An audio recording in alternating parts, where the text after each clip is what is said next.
Aku mau tanya nih, Miss. Aku nggak ngerti, aku nggak paham ya. Saya sebentar, Miss Yuni nggak paham itu apa gitu, kondi. Ini kan aku dikasih surat ini dari Surat cerai tadi? ya, Pak. Bukan surat cerai, Miss. Aku mau ngurus surat nikah itu dari anakku yang waktu itu aku hamil itu, Miss. Hah? Yang dulu aku punya anak itu mau digugurin gak jadi itu kan dia mau menikah sama aku. Terus. Dan dia dikasih surat itu udah dilihat belum WA-nya, Miss? Sudah, sekarang saya lagi lihat. Kan nama, terus Iya. anak dari siapa? Oh ini suratnya gitu, Miss. Iya, ini kan kau ngisi tuh awakmu. Enggak, kata pacarku gini katanya, kamu waktu tahun 2019 kan kamu pernah menikah. Aku dulu kan aku pernah nikah siri kan, Miss. Tahu kan nikah siri seperti apa? Kita nggak ada surat sama sekali nih. Kita bingung jadinya. Itu udah lama kuy. Jadi kan dia di imigrasi udah tercantum di bawah. Ada yang bilang katanya surat ini nyatakan dari KKUA Indonesia, dia bilang kayak gitu. Kemana yang benar? Jadi pacarku itu mau ngurus nikah tuh jadi nggak bisa, Miss. Maksudnya Gimana nih solusinya? nyurus nikah nggak bisa piye toh? Kak, ini dia mau ngurusin nikah ya, daftar nikah gitu. Nah, sedangkan dari imigrasi Hongkong sana dia dikasih surat kayak gini, Miss. Katanya itu pacar kamu itu udah dulu pernah menikah, tapi nggak ada surat cerai katanya gitu. Nah, dulu aku kan bingung mau jelasinnya gimana, kan dulu pernah nikah, tapi suratnya apa? Nikahnya surat nikah siri, Miss. Nah, sedangkan nikah siri itu tidak tercantum ke agama, cuman surat di kertas kosong tau, paham kan, Miss? Ngerti sebentar. Tapi yang kamu tanyakan ini bukan masalah nikah loh. Yang di kertas ini bukan loh. Bukan ya, Miss.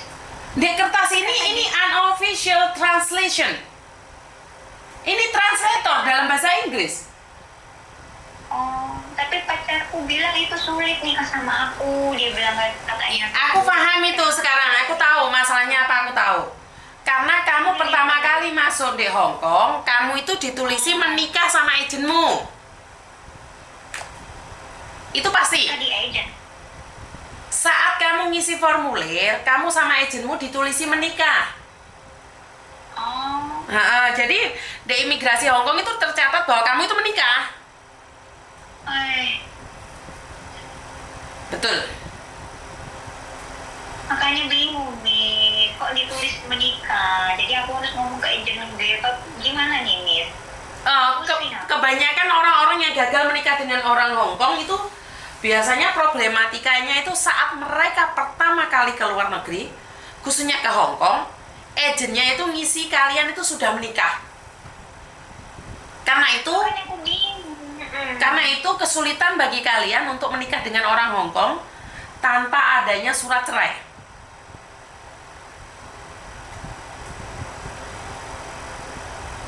Terus jadi gimana solusinya, Miss?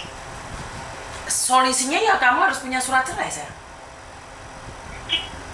Iya, surat cerai, tapi kita bukan nikah biasa loh, Miss. Kita nikah siri kan udah ada. Kita gimana mau minta surat cerai? Nah, kan kalau itu kan Indonesia, sayang. Sementara di Hong Kong kan nggak ada kayak gituan. Otomatis, aku paham, aku bisa mengerti penjelasanmu. Tapi Hong Kong nggak bisa. Hong Kong tidak bisa. Yang namanya nikah itu pasti ada suratnya. Ini iya, nikah pasti ada suratnya, otomatis kan. Kalau nikah siri kan kita cuma nikah di kertas kosong tok, Miss. Ngerti? Saya tadi kan bilang saya itu paham. Tapi masalahnya pemerintahan Hong Kong itu tidak paham dengan nikah siri kuwi mau apa. Ngerti nggak? Jadi paham aku. Cuma nanti kita diurus dari Indonesia. Kita nyuruh orang tua yang diisi itu single parent. Kita harus nyatakan single parent. Apa kita harus menyatakan udah janda? Nggak mungkin kan janda kan, Miss. Tapi kan sedang. Ya wajib punya surat janda, Dok. Karena kamu nikah. Itu sepengetahuan Hong Kong itu, makanya dengarkan saya ngomong. Di Hong Kong mereka tidak paham dengan surat siri. Mereka tidak ngerti dengan surat ciri sama siri itu nggak ngerti, mereka tuh nggak ngerti. Yang namanya nikah ya nikah. Saya paham paham di Indonesia nggak ada, di Indonesia ada, tapi di Hong Kong tidak ada sayang. Nah, kenapa banyak mbak-mbak yang gagal menikah dengan orang Hong Kong? Gara-gara mereka waktu pertama kali datang ke Hong Kong itu ditulisi menikah. Dan apapun yang terjadi, kamu harus minta surat janda, walaupun kamu tidak punya surat janda. Ya kamu harus memberikan surat janda pada pemerintah Hong Kong. Kamu dulu nulisnya nikah kok. Agensi kita nggak paham nih kalau dia mau nulis nikah. Aku itu ngerti Nduk, saya itu agent, saya itu ngerti kalian nggak paham. Dan agent itu seenaknya sendiri karena mereka tidak ada hubungan kamu nikah sama enggak. Terus, Miss, gini Miss, kata Miss kan kalau suruh minta surat janda kan. Nah sedangkan mantan suami aku itu entah kemana nikah lagi, entah dia pergi kemana, ya gimana itu harus ada surat tanda tangannya juga ya dari suami apa gimana, nggak perlu. Yole di Indonesia saya kurang tahu ya. Setahu saya di Indonesia yo nunjuk surat janda gitu, dikek duit mungkin dia masih iso toh.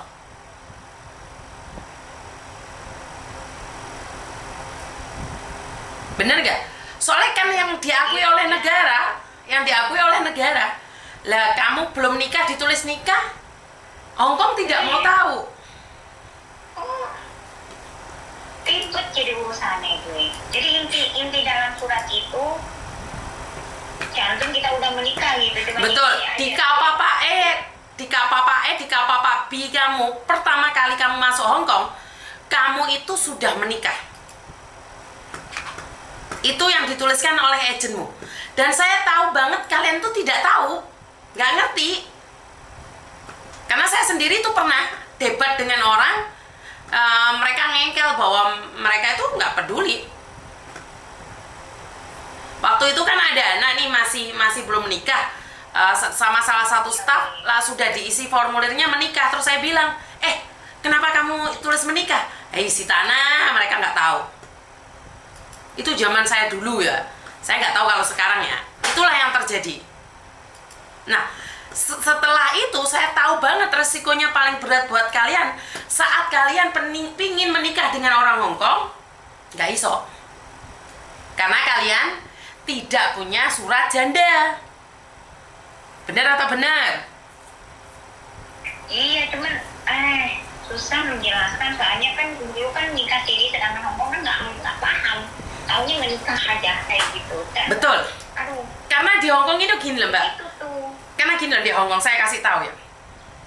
Saya dulu itu pernah daftar nikah di Hong Kong. Saat saya janda itu saya pernah daftar nikah sama orang Indonesia di Hong Kong sini. Daftar saja. Kita belum sampai nikah. Kita gagal nikah ya. Itu rekod saya aja masih ada di situ, Mbak. Ngerti nggak? Cuman daftar aja, kita cancel itu datanya masih ada di situ. Nah, itulah kelebihannya Hong Kong. Oh, intinya aja nih, Miss ya. Intinya aja. Tadi dalam surat itu kita harus sebelum ngisi formulir itu ya, Miss, minta surat keterangan dari Indonesia dulu. Baru kita boleh ngisi surat itu, gitu kan, Miss. Ini cuma translator aja, Ndok, nggak ada hubungannya dengan itu. Ini mentranslatekan dari bahasa Indonesia ke bahasa Inggris. Itu aja. Oh. Berarti intinya kita harus minta surat keterangan langsung nanti kita diurus gitu. Kamu harus punya surat janda. Intinya itu aja. Iya, intinya harus minta surat janda dulu baru kita boleh bisa diproses kayak gitu ya, Miss. Betul.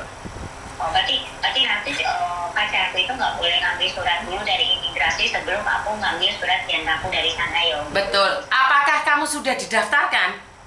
Sudah daftar nikah? Itu bojoku mau udah didaftarin, tapi itu ada surat dari imigrasi, suratnya semacam itu, Miss. Jadi nggak bisa kita lurusin sebelum ada surat janda. Iya, berarti kan intinya tetap aja toh. Balik lagi surat janda toh.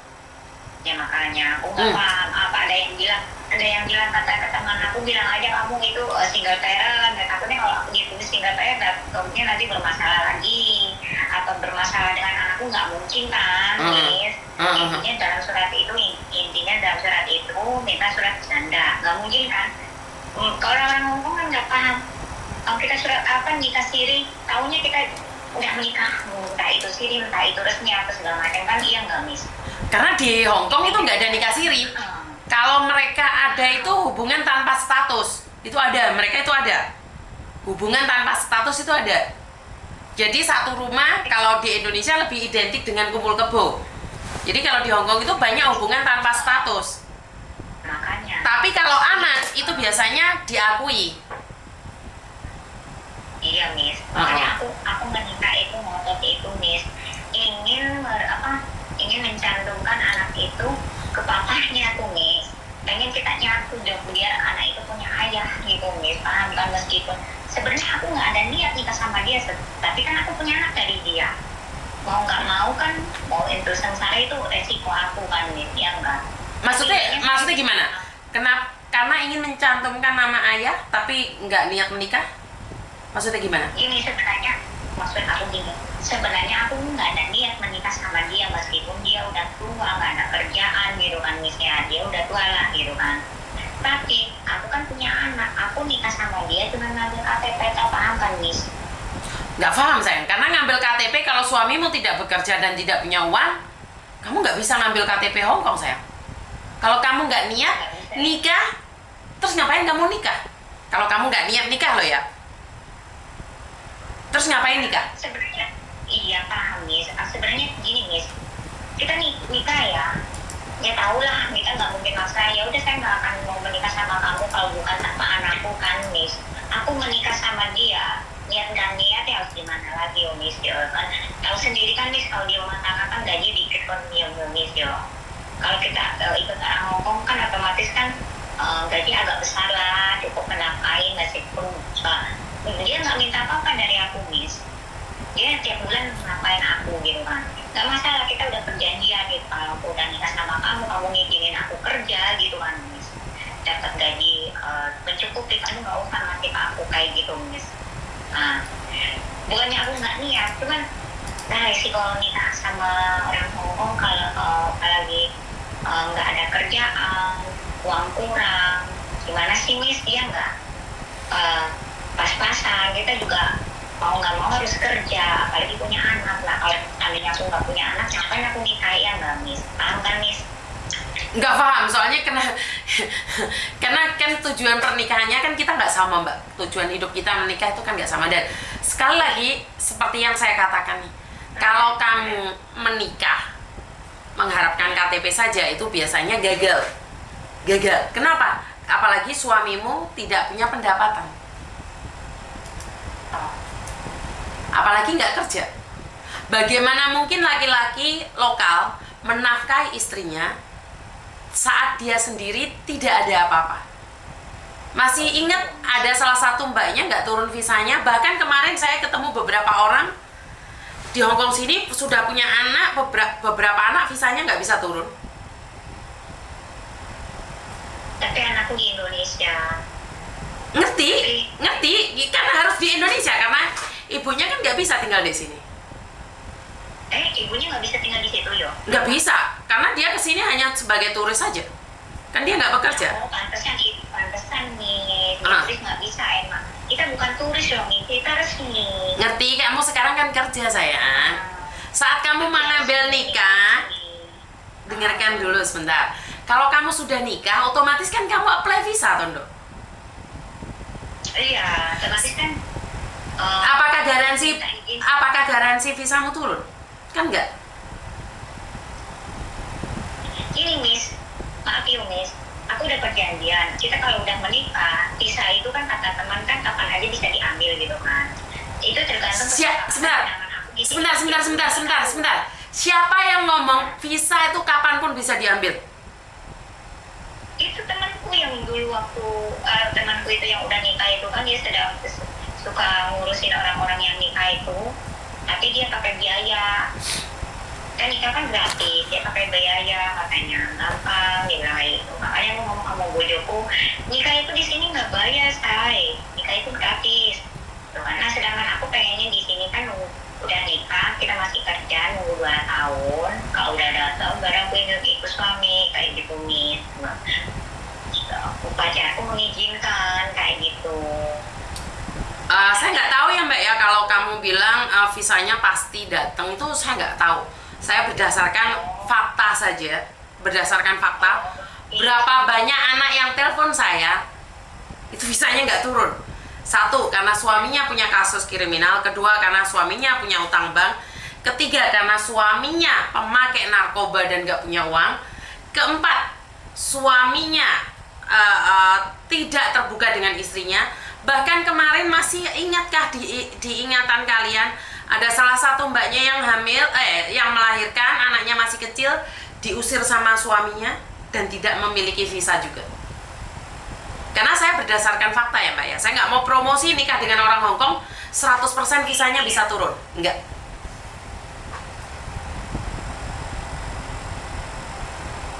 Oh gitu ya, kan kalau Mas Hafiz saya itu mintanya sih ya terserah lah Miss lah, pokoknya intinya saya kerja di sini 2 tahun kayak gitu. Kalau kalau kita nggak ada halangan, insya Allah lah Miss kayak gitu kan. Betul, betul. Iya, intinya gini Miss, kita di sini kan masih kontrak baru Miss, pindah majikan kan Miss, ini dulu tuh baru kita gitu kan. Nah kita tuh pengen ngeresmiin karena takutnya tuh kita sering berduaan terus ini itu. Nah tapi kan kalau masa nafkahin buat anakku dia lancar ngirimin tiap bulan Miss. Tapi kalau kita nggak bareng sama dia kan tahu sendiri lah sifat laki-laki kayak gimana ya nggak Miss. Nah makanya aku pengen cepet-cepet ngeresmiin aku sama dia biar kita nggak malu ditanya-tanya terus, entah sama teman, saudara, atau siapa gitu kan. Kok kamu sering deket nanti hamil lagi kan, takutnya belum nikah, takutnya kayak gitu, paham kan Miss? Oke. Tapi ya, Makanya, terus? nah kalau ujung-ujungnya kayak gini kita nggak bisa, intinya Miss bilang intinya harus ada surat janda. Jadi kita paham menjelaskan, kita paham. Makanya aku bingung, aku telepon ke teman sana sini lah, gimana lah ini solusinya gitu Miss. Jadi aku paham kalau ada yang bilang udah kamu bikin surat ini single parent atau apa gitu kan, nggak menikah gitu, takutnya nanti bermasalah lagi, buang-buang waktu lagi, kesian. Jadi intinya kan bermasalahnya dalam menikah ya nggak Miss. Betul. Intinya kamu harus punya surat janda. Intinya Kamu umur berapa sih Dok?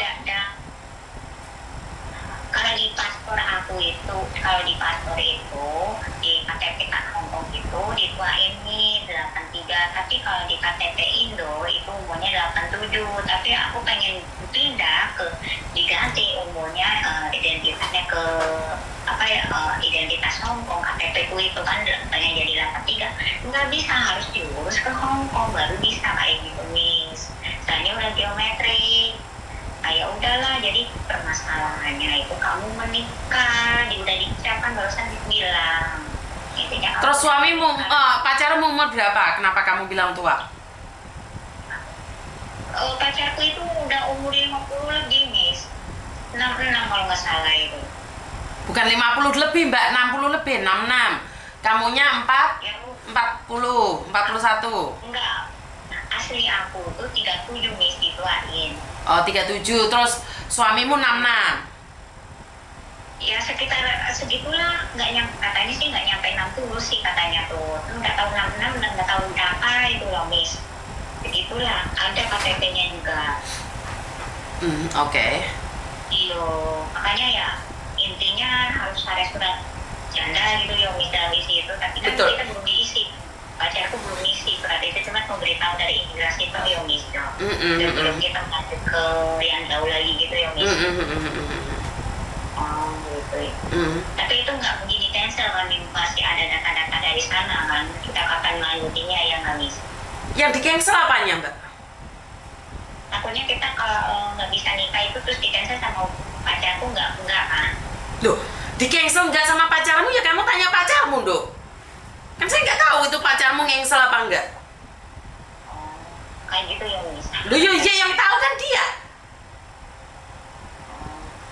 Tapi data-data masih tetap di imigrasi ya Miss, data-data itu. Nggak ada, mana ada data di imigrasi? Bagaimana mungkin ada di imigrasi? Nikah aja enggak kok data di imigrasi gimana sih? Nggak ada. Kalian itu belum tercantum di imigrasi. Belum ya Miss, masih pemberitahuan. Nggak pemberitahuan, nggak ada. Kalian tuh nggak daftar. loh, Miss. Mbak, itu surat translator dari KJRI. Oh, Itu surat translate itu loh. Indonesia. Dari KJRI Indonesia. Oh, Itu surat translator itu. Suamimu itu belum pernah mendaftarkan kamu ke imigrasi. iya, makanya dia daftar ke sana dulu, pengen tahu gitu statusku gitu, benar nggak kayak gitu. Oh, aku paham sekarang. Iya benar. Ya sekarang makasih ya Miss Del atas waktunya. Oke, siap loh. Anakmu di Indonesia tuh sama siapa, Dok? Itu sama adik aku yang jagain. Terus aktenya gimana? Aktenya ya aktenya sih sebagian dibawa sama papanya. Oh, maksudnya dia lahir di Hong Kong atau di Indonesia? Dia lahir di Hong Kong, udah atas nama bapaknya. Oh, oke. Jadi dia kapan aja kesini, cuman ada pemberitahuan kita belum menikah ya. Jadi harus umur 21 tahun. Kecuali kalau kita udah resmi, kapan aja dia kesini gitu, Miss. Iya, karena dia visanya kan ikut kamu, bukan ikut bapaknya. Iya. Iya, makanya terus emang dia asli sini, cuman visanya beda. Ya nggak bisa, Mbak, itu bukan asli sini. Karena visanya dia ikut kamu. Kalau kamu ikut majikan, ya dia ikut kamu. Kamu diinterminit, dia juga diinterminit. Oh gitu ya, Miss. Kan dia ikut kamu, dia kan paspornya paspor Indonesia. Iya, paspor Indonesia, tapi kan dia atas nama bapaknya semua, dia boleh kesini lah umur segitu, Miss. Loh, lah kesini boleh, tapi kan ikut sebagai anakmu, Mbak. Kan bukan ikut bapaknya, visa bapaknya permanen. Ngerti nggak maksud saya?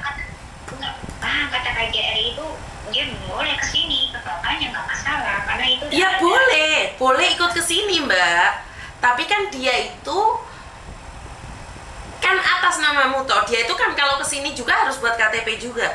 Jadi kalau kamu nggak ada visa, dia juga nggak ada visa, sayang. Dia atas nama papanya, akte lahir semuanya atas nama papanya, Miss. Gini loh, Mbak, saya jelaskan sekali lagi. Ini anak lahir kan tidak menikah toh. Walaupun atas nama bapaknya kan nggak ada surat nikahnya toh kamu. Bener nggak saya ngomong? Iya. Dia diakui di nama situ, tapi di akte saja kan. Tapi kan dia nggak ada visa. Dia visanya ikut kamu. Paham nggak maksud saya, sayang? Dia boleh ke sini. Dia juga boleh ke Amerika. Kamu ke Amerika juga boleh kalau ada visanya. Oh. Jadi dia boleh. Tapi visanya ikut kamu, bukan visanya ikut bapak. Nah, kecuali kamu menikah ini sama papa ini, sama kakek ini. Kamu menikah. Lah anakmu lahir secara otomatis dia adalah permanen, Mbak. Ngerti nggak? Kalau kamu punya visa, kamu menikah nih, terus kamu punya visa, anakmu secara otomatis punya permanen di Hong Kong. Tapi karena kamu kan gak nikah toh, sayang? Iya. Kan cuma akte kelahirannya aja atas nama bapaknya. Bener nggak? Dan kamu kan nggak punya visa kan? Iya. Visamu sebagai pembantu kan? Iya. Jadi anakmu juga sebagai pembantu ikut kamu visanya.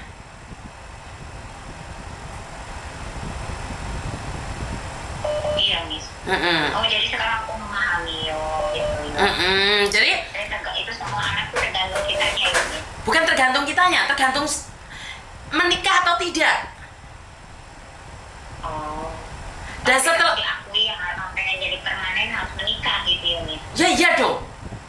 Oh, iya paham. Kalau kamu tidak menikah, bagaimana anakmu menjadi permanen, sayang? Iya, Miss. Iya. Jadi intinya adalah anak itu boleh kesini karena dia anakmu. Nah, kecuali kamu menikah dengan si kakek ini, habis itu anakmu itu boleh punya 2 keluarga negaraan. Setelah umur 17 tahun itu baru dia ngambil yang mana satu. Ngerti nggak? Iya, terus katanya ngambil di imigrasi namanya aku bingung, Miss. Nggak bisa. Kalau anakmu nggak bisa, Mbak. Nggak bisa, karena kamu kan nggak ada surat nikah. Iya, Miss. Iya, makasih ya Miss. Iya, siap. Terima kasih. Makanya aku jadi bingung sendiri. Sekarang sudah paham ya? Paham Miss. Heeh. Nanti semuanya nanti aku ngomong sama keluarga. Oke. Terima kasih ya Miss. Ya, siap. Terima kasih. Buat mbak-mbaknya, jangan komen dulu ini ngumbar aib atau enggak. Ini adalah pengetahuan buat teman-teman yang nggak tahu. Dikiranya punya anak dengan orang Hongkong, maka anak tersebut secara otomatis menjadi permanen. Tidak ya. Jadi jangan langsung ditanggapi dengan mengumbar aib ya. Ini adalah pengalaman, pengetahuan juga. Dimana kalau kamu menikah dengan orang Hongkong, anakmu itu punya dua kewarganegaraan, Indonesia atau Hongkong. Jadi kamu boleh apply visa Indonesia atau apply visa paspor Hongkong sebelum umur 17 tahun. Tapi setelah umur 17 tahun dipastikan kamu ambil satu kewarganegaraan. Tetapi jika kamu punya anak hasil dari hubungan tanpa status, anakmu itu akan ikut ibunya. Jadi bukan hanya warga negara Hongkong saja. Mungkin kamu pacaran sama bule terus hamil atau menikah, hamil punya anak, visanya itu nggak mungkin ikut bulenya tadi.